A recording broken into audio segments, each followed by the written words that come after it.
Welcome back my YouTube channel. 9th की हिंदी की worksheet number है 20। प्यारे बच्चों, पिछले कार्यपत्र में आपने कबीर रचित कुछ साखियाँ पढ़ी। आइए आज के वर्कशीट के माध्यम से कबीर की कुछ अन्य साखियों पर चर्चा करते हैं। कबीर फिरी काशी भया रहीम, राम ही भया रहीम, मोठ चून मैदा भया बैठी कबीर जिम। प्रस्तुत पहले दोहे में कबीर कहना चाहते हैं कि जब तक हम धर्म को सही अर्थ में समझ नहीं पाते तब तक हम भेदभाव की स्थिति में रहते हैं, किंतु जब हमें धर्म का सच्चा ज्ञान हो जाता है तो फिर हमारे लिए काबाकाशी हो जाते हैं और राम रहीम हो जाते हैं। फिर हमारे लिए इनमें कोई भेदभाव नहीं रह पाता। यह ठीक उसी प्रकार है जिस प्रकार विभिन्न प्रकार के अन्न को पीस देने पर वह पतला आटा हो जाता है, फिर उसमें अन्न का कोई भेद नहीं रह जाता। और कबीर उसी प्रकार के आटे को भोजन रूप में ग्रहण करते हैं, अर्थात कबीर धर्म के सच्चे रूप को ही स्वीकार करते हैं।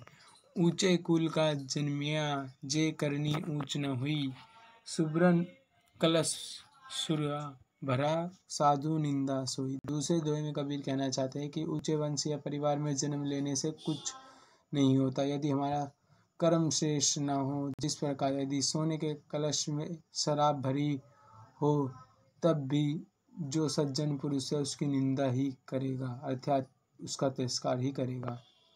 काबा एक मुस्लिम तीर्थ स्थल, मोटा जिम भोजन करना, कुल वंश परिवार, करनी कर्म, शराब चून चाटा, जन्मिया जन्म लेकर, सुबरन स्वर्ण सोना।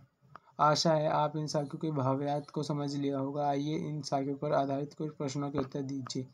काशी किस प्रदेश में स्थित है? उत्तर प्रदेश। डी। सुब्रन का तत्सम शब्द छाटिए स्वर्ण। ए। यह निंदा से क्या तात्पर्य है? कमियां बताना। बी। यहाँ रहीम भय रहीमा से क्या अभिप्राय है? अपने धर्म को सही अर्थ में समझ नहीं पाते तब तक हम भेदभाव की स्थिति में रहते हैं, किंतु जब हम धर्म का सच्चा ज्ञान हो जाता है तो फिर हम हमारे लिए काबाकाशी हो जाते हैं और राम रहीम हो जाते हैं। फिर हमारे लिए इनमें कोई भेदभाव नहीं रह पाता। दूसरे दोहे में कबीर कहना चाहते हैं कि ऊंचे वंश या परिवार में जन्म लेने से कुछ नहीं होता यदि हम कर्म श्रेष्ठ ना हों। Thank you for watching this video guys. अच्छी लगी तो लाइक और सब्सक्राइब करना ना भूलना।